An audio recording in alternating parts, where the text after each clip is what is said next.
Next time you walk into your local community pharmacy, I want you to try not to look at the shelves as just, you know, holding medicine or vitamins or skincare. Right, it's not just products. Exactly. Look at them as a graveyard for cold, hard cash.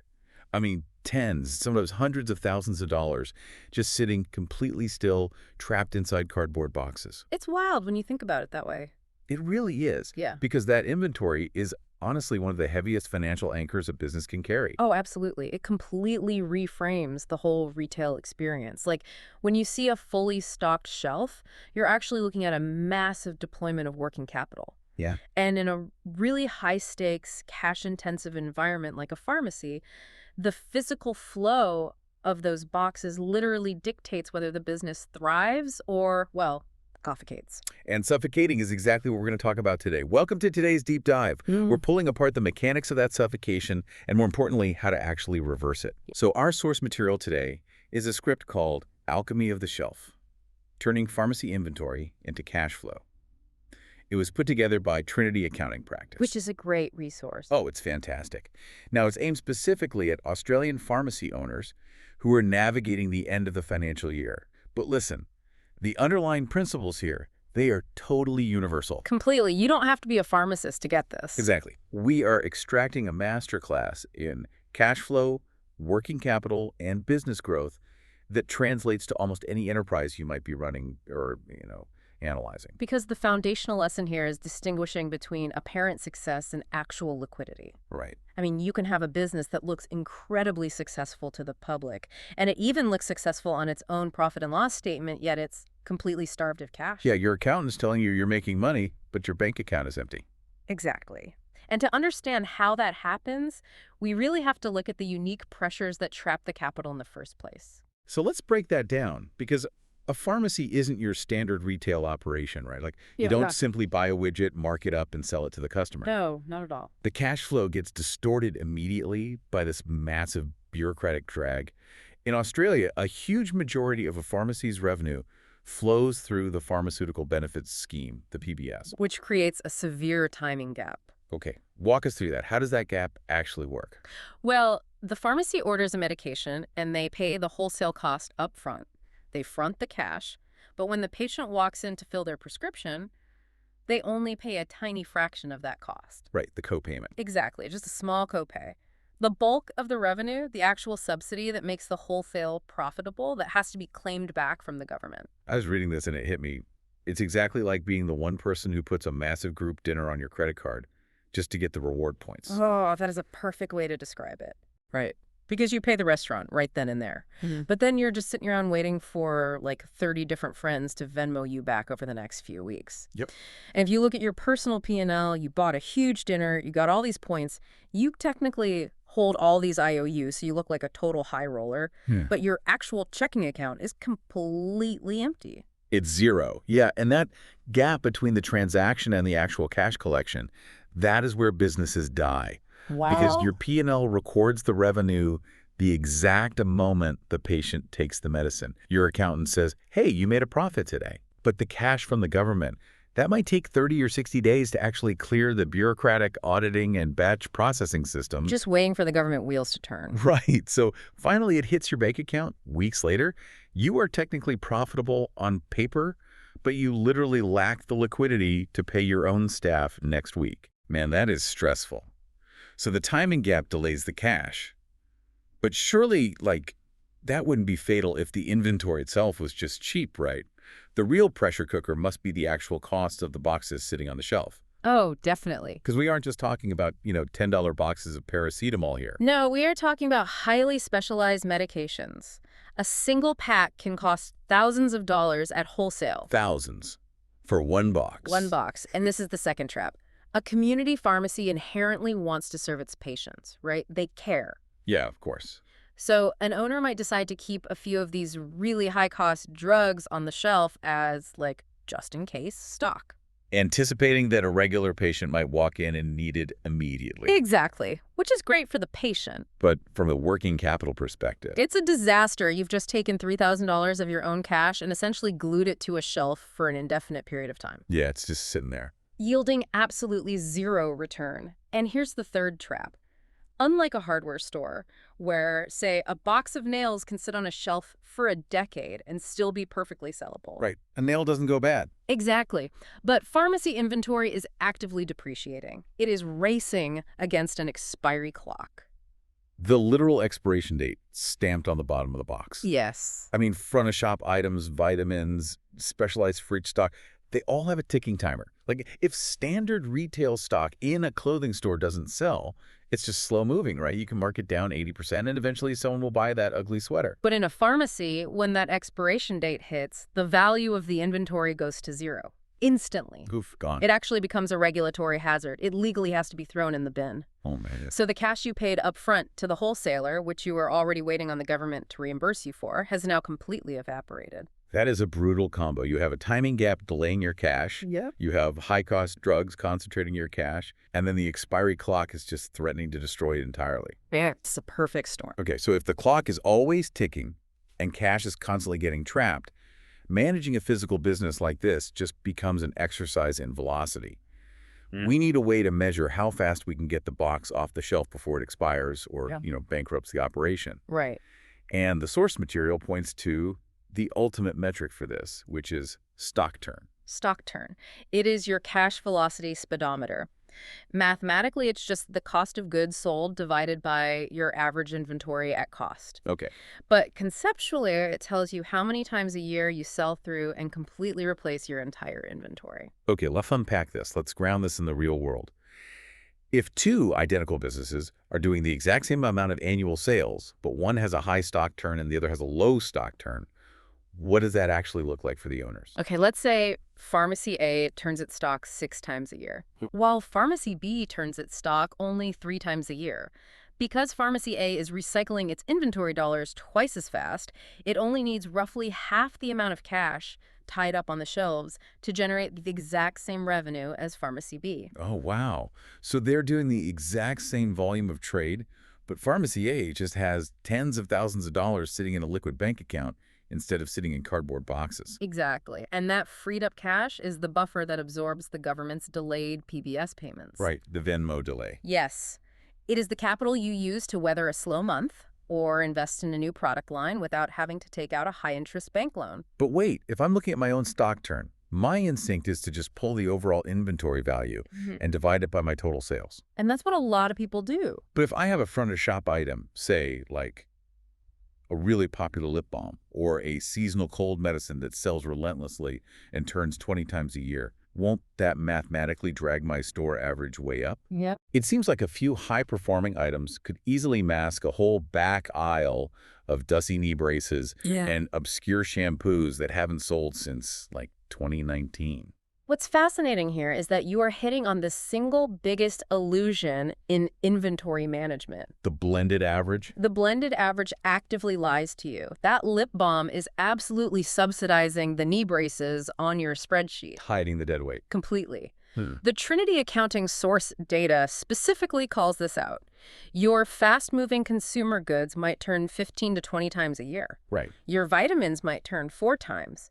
But that orphan stock in the back corner, it turns once or never. So every dollar blindly reordered into a category that only turns once a year is literally a dollar frozen in carbon. Yes. It could have been deployed into the fast-moving category or just left in the bank to earn interest. Which is why relying on a top-line stock turn number is so dangerous. You absolutely must calculate stock turn by category. Because when you isolate the vitamin aisle from the dispensary and the skincare from the seasonal goods, the leaks in your working capital become glaringly obvious. So let's zero in on the worst-case scenario for those leaks, the dusty knee braces. The source refers to this as the silent year-end killer dead stock. Right, dead stock. It basically comprises the lines that simply do not move. Discontinued items. Seasonal stock that missed its narrow window, like premium sunscreen sitting on the shelf in the dead of winter. Okay. Or it's the experimental product line a charismatic sales rep talked the owner into buying, but the local demographic has zero interest in it. It's a triple threat to the business, really. First, it obviously ties up the original cash used to purchase it. Second, retail is a real estate game. Exactly. That dead stock physically steals premium, eye-level shelf space that a high-performing, high-margin item needs to actually sell. Yes, shelf space is precious. And third, which is much more insidious accounting problem, It sits on your balance sheet at its original cost, artificially overstating the real value of your business. Because you look at your balance sheet and see an asset worth $50,000. But if you actually tried to liquidate it tomorrow, the market would tell you it's worth maybe $5,000. Dead stock is basically a terrible roommate. A terrible roommate. Yeah. Think about it. They don't pay rent, which is your tied-up cash. Right. They hog the entire living room couch, which is your premium shelf space. I love this. And because their name is technically on the lease, they make you falsely believe you live in a bigger, more valuable apartment than you actually do. That is brilliant. And the problem with the terrible roommate is that unless there's a forcing function, owners tend to just let them stay. Because it's awkward to kick them out. Exactly. It's easier to just ignore the dusty back aisle than to deal with it. Yeah. And this is why the source emphasizes the end of the financial year, which in Australia is June 30th, as a critical operational reset. The mandated annual stock take. Right. Most owners view the stock take as just this administrative chore. You walk around with the scanner, counting boxes to satisfy the accountant. But the source argues for a total psychological shift. The stock take is a forced audit of your cash deployment. It is the moment you finally confront the reality of where your capital is actually sitting. So when you find the dead stock during this audit, you can't just count it and leave it there. No, absolutely, yeah. You have to aggressively flush it out of the system. The strategy is systematic liquidation. First, you utilize every wholesaler agreement you have to return whatever is legally allowable. Get the credit back. Right, send it back. For everything else, you abandon the idea of making your original profit margin. You mark it down drastically. Put it in a bin. Yes. You bundle the slow-moving, obscure vitamins with the fast-moving cold medicine. You run clearance bins. The sole objective is to convert that frozen, depreciating asset back into liquid cash before the financial year ticks over. Because there is a very real tax consequence to leaving it on the books, right? This connects back to that balance sheet illusion we talked about. All right. For tax purposes, trading stock is generally valued at the lower of three things: its original cost, its market selling value, or its replacement value. Right. So if you are holding an obsolete knee brace that cost you $50 and you just leave it on the shelf at that value, your inventory assets are $50 higher. Right. That means your overall profit looks $50 higher on paper. You are literally paying income tax on the imaginary value of a product nobody wants to buy. That is so painful. So by writing it down to its actual depressed market value or clearing it out at a massive discount before year end, you legitimately lower your stock valuation. Yes. That reflects the true lower profit of the business, which reduces your taxable income. You stop paying the government for the privilege of holding dead weight. Exactly. Though the source rightly cautions against letting the tax tail wag the dog. Oh, for sure. You don't arbitrarily destroy good stock just to lower your tax bill. Yeah. But for genuinely obsolete stock, taking the hit on the P&L now saves you actual cash when tax time arrives. Right. And obviously, this requires tight coordination with an accountant well before the June 30 deadline to ensure the write-downs are executed legally and cleanly. Now, we focused entirely on the physical boxes so far, getting them off the shelf faster, sweeping out the dead weight, managing the expiry clock. But if we pull back, there's an entirely different timeline we can manipulate. And this is huge. Right. It's not just about when the physical box leaves the store. It's about when the actual money used to buy that box leaves your bank account. Here's where it gets really interesting. You're pointing to the hidden lever of working capital supplier terms.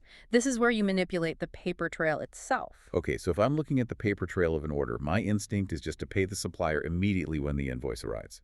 Clear the dead, get it off my plate, right. A lot of people feel that way. But from a working capital perspective, that sounds like the worst possible move. It actively destroys your cash position. Think about the sequence of a single dollar through a pharmacy. Day 1, you order the stock. Over the next few weeks, you sell it. Right. Then you endure that bureaucratic delay, waiting perhaps another 30 days to collect the PBS reimbursement from the government. Finally, the cycle is complete. So if my payment terms with the wholesaler demand that I pay them in 14 days, but it take me 45 days to sell the item and actually collect the government reimbursement, I am fundamentally funding a 31-day gap out of my own pocket. Exactly. I'm acting as the bank for my own inventory. Which flips the traditional power dynamic. The most sophisticated businesses aggressively align their supplier payment terms with their actual cash conversion cycle. Right. If you can negotiate 60-day payment terms with your wholesaler, but you sell and collect the cash in 45 days, the supplier is essentially financing your business. Oh, wow. You hold the liquid cash in your account for a full 15 days before you ever have to pay for the goods that generated it. So the supplier becomes your interest-free line of credit. But, I mean, wholesalers aren't blind to this, right? They often dangle early payment discounts to get their cash faster. Oh, constantly. Like they might offer a 2% discount on the total invoice if you pay in 7 days instead of your standard 30 days. And this requires cold, hard math, not habit. You have to weigh the value of that 2% discount against the utility of keeping the cash. Right.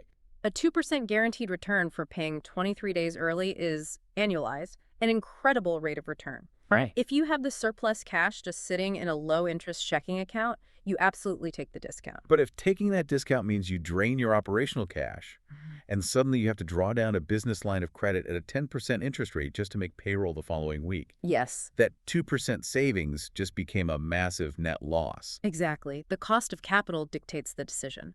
This brings up a major trap regarding ordering patterns, actually. The Trinity accounting script strongly advises making frequent, smaller inventory orders based on accurate, real-time demand data. Yes, just-in-time ordering. But wait, traditional retail logic pushes the exact opposite. If a supplier offers me a 10% volume discount to buy a 6-month supply of a product all at once, the conventional wisdom says I should back the truck up and take the guaranteed margin improvement. This raises an important question, though, because that conventional wisdom, that is exactly what fills the graveyard of cash. Really? Let's apply the cash velocity mindset we've just built. You chase a bulk volume discount to save 10%. But because it's a 6-month supply, that inventory turns incredibly slowly. Right. You have just taken a massive chunk of your liquid capital and frozen it on a shelf for half a year. Capital that I now cannot use to pay staff, cannot use to fund marketing, and cannot use to buy fast-moving stock that actually generates daily cash. The source material crystallizes this with a brilliant principle, and I quote, "Cheap stock you can't sell quickly is expensive cash." Cheap stock you can't sell quickly is expensive cash. Wow. It doesn't matter how great the margin looks on the spreadsheet if the capital required to achieve it paralyzes the rest of your operation. That completely rewires how you look at a promotional catalog. Totally. So let's look at the end game here. A business owner fully internalizes this. They calculate stock turn by category, not just a blended average. They ruthlessly purge the dead stock during their June 30 audit. Yes. They negotiate their supplier terms so the wholesaler is funding the gap, and they stop falling for bulk buy traps that freeze their capital. What happens next? Well, the business transitions from playing defense to playing offense. Defense to offense. Because this entire exercise isn't just about satisfying an accountant with a tidy balance sheet. It is about building a self-sustaining growth runway. So a completely optimized operation isn't just surviving the PBS delays. It is proactively mapping its cash. Consider the reality of a business that implements this. By clearing dead stock and optimizing order sizes, they might free up 20% of their previously trapped working capital. Just sitting there in boxes. Right. And now that is suddenly tens of thousands of dollars sitting in the bank. Instead of going to a commercial lender and begging for a loan at an 8% interest rate to grow the business, they have self-funded their own expansion. They redeploy that freed up cash into high-margin offensive strategies. Exactly. Because for a modern pharmacy, dispensing box medication is often a low-margin volume game, right? The real profitability lies in professional services. Yes. You take the capital extracted from the dusty vitamin aisle, and you use it to build a dedicated consultation room. Oh, wow. You launch a vaccination clinic. You build a compounding lab to create customized medications.